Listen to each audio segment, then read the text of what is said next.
Assalamualaikum. Congratulations to the Philippine Army on your 127th founding anniversary.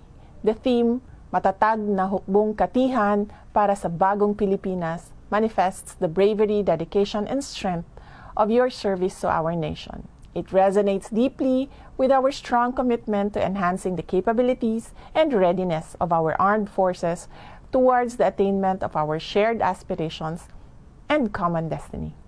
Your professionalism and resilience amidst internal and external challenges solidify our position in the global security arena and ensure the security of every Filipino. Ang inyong serbisyo at sakripisyo ay nagpapakita ng tunay na pagmamahal sa bansang Pilipinas at sa sambayanang Pilipino. Patuloy sana nating itaguyod ang kapayapaan at kaunlaran para sa ating mga mamamayan.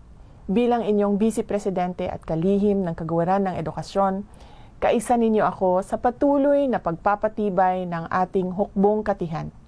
Patuloy kong susuportahan ang ating mga programang naglalayong palakasin ang ating depensa at tiyakin ang seguridad ng ating Estado.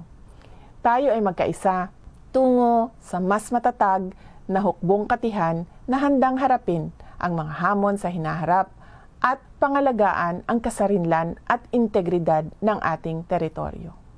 Mga kababayan, patuloy tayong maging matatag tungo sa pagtaguyod ng isang bansang makabata at mga batang makabansa.